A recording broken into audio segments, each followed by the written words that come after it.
August 1st, the NHL finally returns after a very long break of over 4 months. My panel and I are going to break down the upcoming qualifying and playoff rounds, as well as the state of the league as a whole. I am joined by Brendan Balsamo, Ryan Clayton, and Chris Russo. Gentlemen, how are we doing? And are we ready to talk some hockey? Doing great, yeah. Finally getting it back up. Can't wait to see hockey again. It's been too long. Way too long. Yeah, same here. Very happy to talk some hockey. Happy that hockey's coming back. And yeah, just in general, trying to do my best during quarantining and stuff. It's not been easy for anyone. So, Gentlemen, I have a calendar in my room. It's an erasable calendar. And, of course, I do not have much going on. So in the last week and a half, it's been July 23rd. It said baseball in all caps. And August 1st, it says hockey in all caps. So let's get this on. All right. Hockey is the last sport to finally get started August 1st, like we said. But they've been practicing for a while. Teams were in facilities as of June. They had about a 9.5% positive COVID test rating, which is pretty high.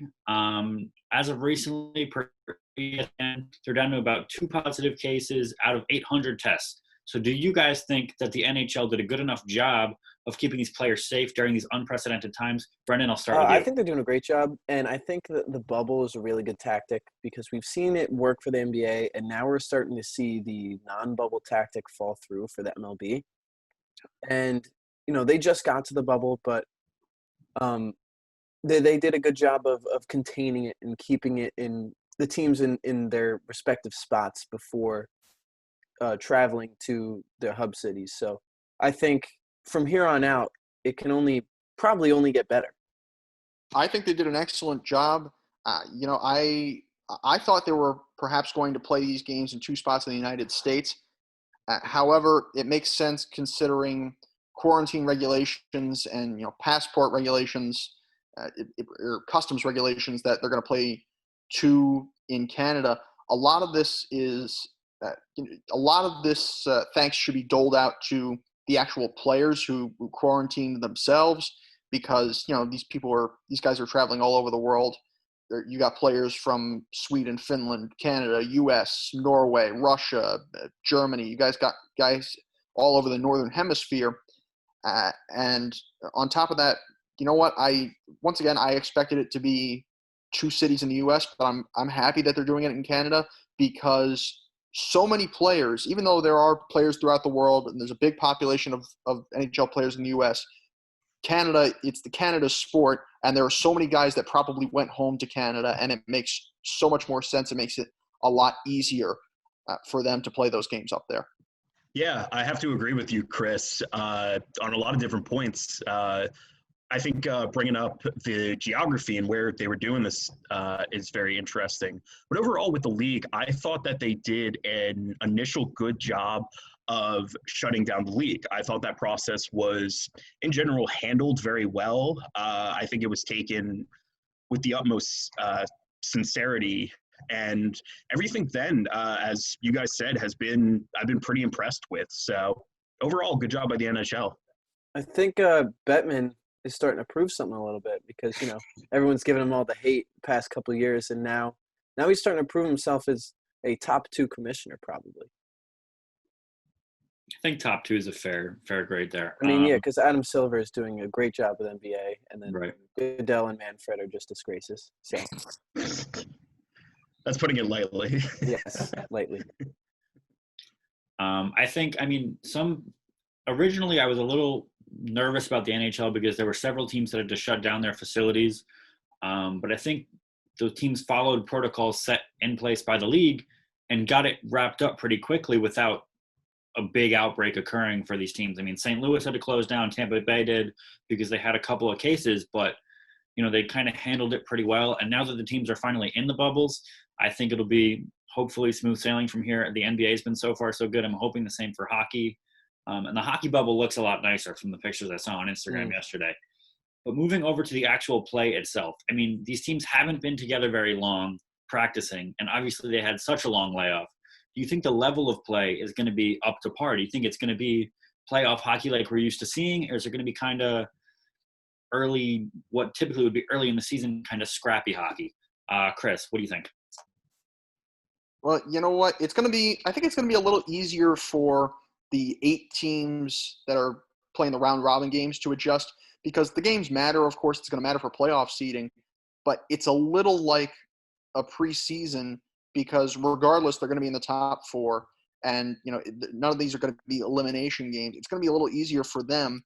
Regardless, I think these teams, all these guys, understand what's going on. You're still for the Stanley Cup, and I don't think it really makes a huge difference. I think these guys know where they're going. They know it's going to be. It's going to be really different without the fans, because believe me, the fans are as big a difference maker in the NHL playoffs, as in the Stanley Cup playoffs, as they are for any other sport. But I think you're going to have about as good a level of play as possible. And if not, the quantity will probably offset that a little bit when you consider you get 24 teams and you get an extra round of games. Right. Ryan? Yeah, I think we will see in general the level of play be kind of standard for playoff hockey. I know they're 2 different sports, the NBA being a little more of an individual sport, but watching the NBA, I mean, those players have looked the same. I think the biggest thing with the NHL is early on, we might see more emphasis on line changes to make sure that players are fresh and stuff. So to start out, I mean, it's kind of going to be like normal play, where the teams who have the better depth will probably prosper more. I'm expecting to see a bit more offense, because I feel like if anyone's behind, if we see sloppy play, defenses will pay for it. And goalies have to be, considering the offenses that are in the Stanley Cup playoffs at the moment, goalies have to be on all the time. And because it's now like early season, we're not going to see goalies be consistently on. We're not going to see like a Holtby or a Lundqvist or a Price or even Marc-Andre Fleury like show up in the playoffs, who day in, day out shut out 1 goal, 2 goals max. So I'm expecting to see a little bit more offense, which overall might be kind of better for viewership. I think that's a good point. I think goalies will be very interesting to watch. Just kind of how have they, because their bodies are so important, their lower halves especially, have they been able to train by themselves? Are they getting across the crease as well as usual? How are they flashing the pads, flashing the glove? I think that's going to be really important, as you said, in terms of goal scoring. But I'm a little skeptical about the play being up to standard. I mean, I've been to the past couple of years of opening day hockey in the regular season, and it's pretty sloppy. I mean, I've seen 4-goal leads disappear. I've seen just really not the level of play that you would expect by the time the playoffs come around. So in my mind, that's kind of something I'm a little nervous about, just that it's going to be more like you just getting back together. You're still trying to mesh with the chemistry, because you haven't seen these guys in over 4 months. So I don't know if it's necessarily going to be as crisp offensively. I understand defensively it's probably not going to be the same either. So it'll be interesting to see if these players can play at the playoff standard that the Stanley Cup usually provides. But moving, Chris, you kind of mentioned the format. Do you think that the format provided, the top 4 seeds are playing seeding rounds, that kind of the games don't mean as much, and then the lower 8 seeds are playing the qualifying series? Do you think this benefits, Chris, you kind of alluded to it, that you think it benefits the lower seeds? Do you guys all agree? Is there a little disagreement? What do you guys think? Well, I would say, well, first off, initially I don't think I would have actually made those top 4 seeds play, because I would have just put them where they were, because the qualifying seeds, you look at Pittsburgh. Pittsburgh is locked in at 5. They didn't have to play extra games in order to play as the 5 seed. But I do understand why they're doing it, so they can make sure that these top 4 teams are not, completely coming in rusty. I would say there's a slight, it could go either way. I don't think there's a real advantage in total for either the top 4 seeds or the bottom 8. Because the bottom 8, you're going to play really meaningful hockey, and you're already going to be in that mindset of playoff hockey, because the qualifying round really is an extra playoff round. It's a playoff round. It's not like, it's going to be Bruins, Caps, Lightning, and Flyers playing each other in a round robin. That's not playoff hockey exactly. It's just to determine seeding. But in that case, it is going to be a little easier and a little more lax. So it really depends on the mindset of each team and, how you are going to approach each of these things. I don't think there's a real advantage, but there can be, certain psychological advantages depending on how each team approaches it. Yeah, I do think the point of mindset is going to be key, but I honestly have to give the advantage to the top four because of the buys. They have more time to rest. We have seen before in the NFL sometimes when they get buys through the wild cards and being top seeds and stuff, that sometimes teams there don't perform or lose games. But I think with the buys, I think that's going to allow teams to, as we talked about earlier, like develop that chemistry, work back up that chemistry and stuff. So I think the top four are going to perform better. Also, too, I thought about this. I don't think Chris, you would probably know this better than anyone, but has the NHL ever had like a wild card, like buys and stuff for the playoffs? Oh, you mean a tournament this big? Yeah. No, I don't believe so. It used to be, well, until when it was the original 6, it was just a 4-team tournament. And then I think it went to 8 when they went to the original 12. I don't think it's ever been more than 16 teams in a tournament. All right. Russo, I thought that was the case, but Russo always there with the knowledge. So thank you for that. I thought I knew the answer, but yeah, thank you, Russo. You're welcome. I agree with Russo on this one because playing for your life is so different than playing for a seed. It's so, and plus, when you have, say you get a straight sweep the first round, getting hot and taking that momentum into the second round is so much different than having played not meaningless games, but games that you're not really fighting for your life for. We've seen so many teams getting hot at the right time make a run. And I think the top 4 seeds not playing meaningful games will make them more susceptible to teams that got hot in the first round and haven't cooled off yet. I think it's a really interesting debate because on the one hand, the top 4 seeds are technically playing better competition. But is that competition going to be putting their best effort on the ice? That's yet to be determined. We don't know if these teams are going to be taking the seeding all that seriously. You have teams like Boston that were 10 points ahead of everyone else in the standings at the end of the regular season. What kind of effort are they going to put forward? Are they going to be angry that they're not guaranteed the 1 seed and are they going to be going full send? Or is it going to be more of a, we think we can really play with anybody in this league, so we're not going to put our best effort out there in the seeding games that aren't as important as, you're right, playing for your life. So I think, Russo, you said mentality comes into play a lot. I think that's true. But I also agree with Ryan that the kind of extra days off and not playing as physical hockey and as intense hockey right away could actually benefit the top 4 teams moving forward. So with that, and talking about these playoffs, let's start by jumping to the conference finals. It's really hard to predict anything right now because the NHL is not doing a firm bracket like we're used to seeing. They're kind of doing a reseeding at the end of each round where the top team will be playing the lowest seed remaining. But just kind of pick teams you're confident in. Let's start in the Eastern Conference Finals predictions. Let's start with Ryan. What do you think? Eastern Conference Finals. So, yeah, I don't know. I disagree. I think at least for the East, it's a pretty easy prediction. I think it's going to be the Boston Bruins versus the Tampa Bay Lightnings.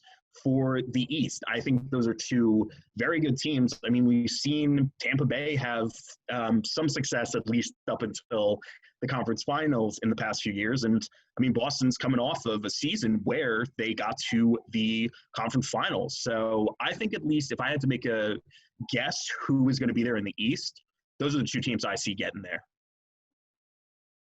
I disagree with the statement that the East is the easiest. I think it has the most good teams out of the two conferences. And as much as I don't want to go to the chalk here, I can't see the Bruins not making the conference finals, because that top line is just disgusting of Marchand, Pastrnak, and Bergeron. But I think the Flyers are going to make the conference finals, because as someone who watched quite a bit of their games this year, they have a lot of depth on the offensive end, and Carter Hart is a really good young goalie. And as much as it kills me to say that, the Flyers are a really good team, and as much as I think the Bruins would probably beat them in that series, I can see the Flyers making a good run. But of course, all depending on what side of the bracket they are from the round robin. In the Eastern Conference, I see almost every team possibly making a run towards the Stanley Cup final. And I'm being completely serious about that. The funny thing is, Montreal is the greatest team in the history of hockey, and that's the one team I don't think I can actually see reaching the final, or maybe getting out first round, but I don't really know. Every other team I think is dangerous or in some shape or form. However, it's so and I agree with Brendan, by the way. I think the Eastern Conference is definitely the more dangerous conference. There are a lot more veteran teams and a lot more dangerous teams. I could go with any combination of teams in the Eastern Conference final, but it's just so difficult to pick based on rest right now, based on a neutral site, and based on a 12-team Eastern Conference bracket. So I just say I go with what's safe. I say the Bruins are going back to the conference final. And a lot of people say, you might say the Flyers. I think Washington is the most quietly stable out of the rest of them. The only team out of all the teams in the Eastern Conference that's won the Stanley Cup in the last 2 years. They gave Carolina a heck of a run last year. I'm going to say Bruins Caps in the Eastern Conference final. I'm going to be the only person that does not pick two top four seeds. I think that it's going to be a bit of a revenge tour this year, and I'm going to tell you my two teams. I'm going with the Lightning and the Penguins. Although the Bruins are obviously really, really good, I think the Lightning and the Bruins are going to end up playing each other probably before the conference finals. And I honestly picked the Lightning to come out of that series. Both the Penguins and the Lightning are teams that have been, for the past handful of seasons, at the top of the Eastern Conference. And last year, they both got embarrassingly swept in the first round. So I think it's going to be a bit of a revenge tour for both of those teams. I think Tampa Bay and Boston probably meet early, and I think Tampa Bay wins it. Brendan, I do not have as much confidence in the Flyers as you do. I'll tell you that much. That's fair. I think Pittsburgh honestly deserves to be that 4 seed. I think the Flyers just kind of got hot towards the end of the regular season that we saw. I think the Penguins are a sneaky good 5 seed. They're really dangerous. Obviously, Matt Murray's a great goalie. They still have Crosby, Malkin. So I have a lot of confidence in them. So I'm going to pick a different black and gold team. I'm going to go with the Penguins and the Lightning. So head over to the Western Conference now. Again, really difficult to pick without knowing who's going to be where in the seeding-wise. But Western Conference Finals, what do you think? Brendan, let's start with you. I think this one is definitely more straight up than the Eastern Conference.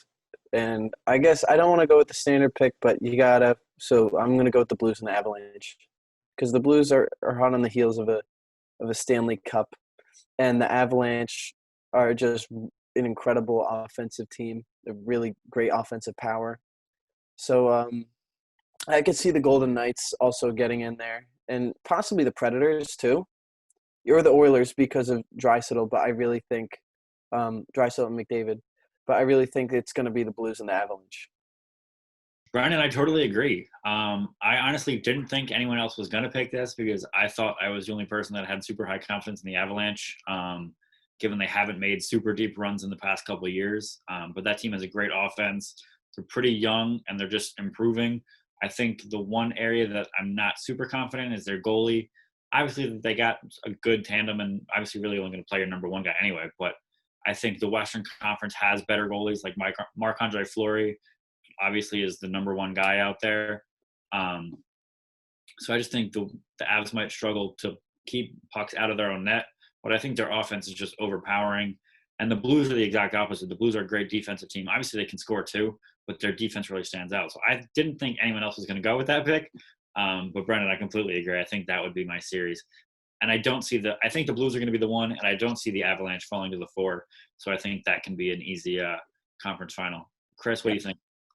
Well, you know what? I am, once again, I'm going with one very safe team to reach the Western Conference final. I'm going to say the Blues go back to the conference final. It's tough to pick in a 24-team tournament, rest, all of that, yada, yada, yada. And the other one, I'm going to go with one team that's outside the top 4. Because, first off, Dylan, I just want to point out, Marc-Andre Fleury is arguably the best goaltender in the Western Conference. Don't sleep on the rookie that won the Stanley Cup last year, Jordan Binnington. So I'm going to take St. Louis going back to the conference final.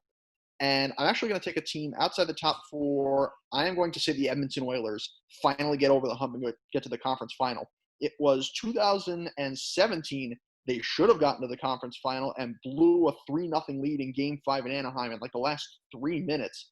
That probably would have helped them win Game 6 at home, ice the series, and go play Nashville, and maybe make a run at the Cup. But Edmonton, after cooling off the last couple of years, I say is going to play the defending Stanley Cup champion St. Louis Blues in the Western Conference final. I think it's a really strong pick as well. Ryan, what do you think? Yeah, I like the Edmonton pick. I didn't have them on my radar, but I mean, if you're going to take any team outside of the top 4, I think Edmonton is one of the best picks. So yeah, for the West, Brendan already talked about, I think briefly mentioned one of mine, but in the West, I personally like the Vegas Knights, Golden Knights, and the Dallas Stars. I think those are 2 very strong teams. We are going to get into finals predictions later, so I'll elaborate a little more on what I like out of these teams and just the matchups. Thank you for a fantastic conversation on the NHL. Thank you guys for watching, all of you viewers. On behalf of Liam Plate, our producer, this has been Pirate TV's NHL Restart Show. NHL, August 1st. Get excited. Until next time, thank you.